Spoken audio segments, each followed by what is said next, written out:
Tuhan, bukalah bibirku, agar mulutku memberitakan kemuliaan-Mu. Ya Allah, ingatlah aku sesuai dengan anugerah-Mu. Tuhan, dengarkanlah aku sesuai dengan pertolongan-Mu yang penuh dengan kesetiaan. Kemuliaan bagi Bapa dan Anak dan Roh Kudus, seperti pada permulaan, sekarang dan dari kekal hingga kekal. Amin. Haleluya.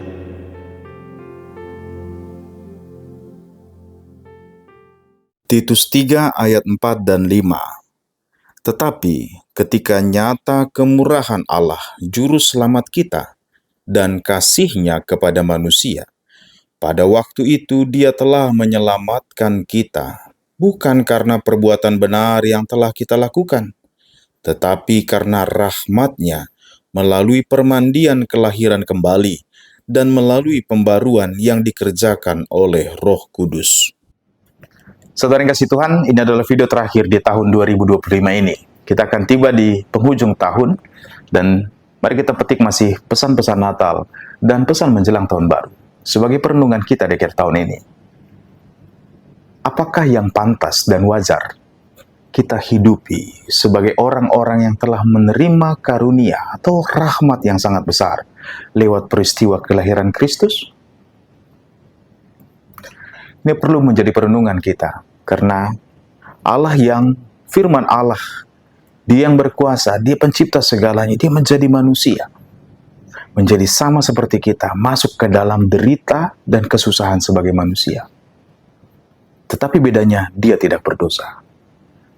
Jangan samakan kelahiran Kristus Tuhan seperti kisah dongeng raja yang menyamar menjadi masyarakat biasa untuk tahu gimana kehidupan masyarakat itu, atau yang kita kenal dengan istilah belusukan.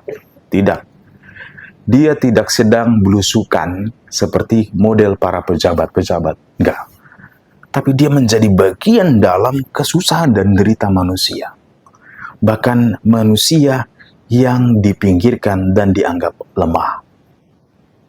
Saudara yang kasih Tuhan, apa yang pantas kita lakukan, kita hidupi? Rasul Paulus kepada Titus mengirim surat, dia mengingatkan satu hal yang penting, banyak hal yang penting, tentang kehidupan sebagai orang percaya di tengah-tengah masyarakat yang benar-benar brutal. Pulau Kreta dikenal sebagai pulau yang penghuninya sebagai pengkhianat, pembohong.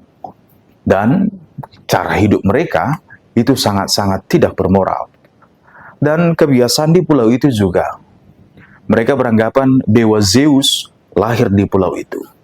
Dan Zeus itu sering menyamar, berbohong menyamar, lalu menggoda perempuan-perempuan yang ada di pulau itu.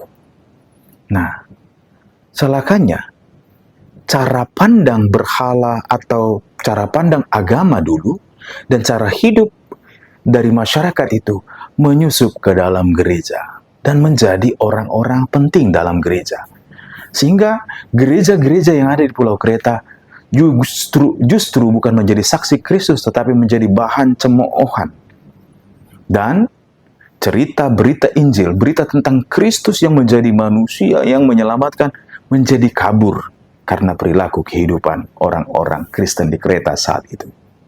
Makanya Paulus meneguhkan hati Titus untuk mengajarkan penting sekali mengenal bahwa seperti Allah yang menjadi manusia dan menjalani kehidupan, menjadi satu, menjadi bagian dari masyarakat, menjadi bagian dari perdangolan atau kesusahan manusia, tetapi tidak berdosa.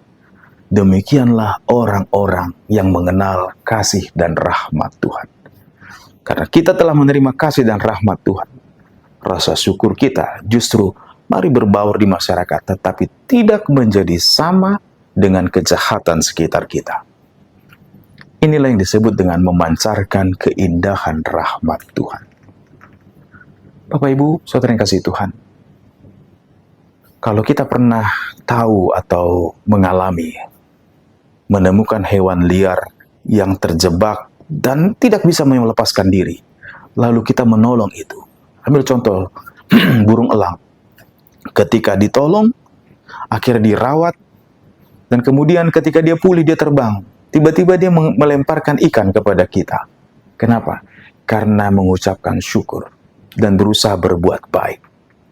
Sadarilah, kalau kita sadari bahwa keselamatan yang kita terima adalah karena kemurahan Tuhan dan hanya karena kasih karunia Tuhan.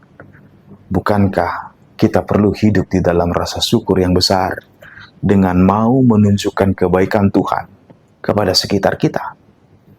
Dan hal ini yang perlu diingatkan lewat nas kita hari ini, bahwa Dia menyelamatkan kita bukan karena perbuatan baik kita, bukan karena kita pantas diselamatkan, tidak. Tetapi kalau kita sadar kita telah diselamatkan, mari tunjukkan rasa syukur itu dengan melakukan apa yang Tuhan mau. Yang kedua, bahwa karena rahmat-Nya yang telah kita terima lewat baptisan, lewat pemandian. Bapak Ibu, bahwa karena baptisan, kita telah menjadi satu dengan Kristus. Menjadi satu dengan apa yang sama dengan kematiannya, dan menjadi satu dengan apa yang sama dengan kebangkitannya. Dan kita telah diberikan hati nurani yang baru. Itu kuasa baptisan. Dan itu yang akan mengajarkan kita dituntun oleh Roh Kudus. Tapi bagaimana? Aku kan dibaptis waktu bayi, aku nggak tahu.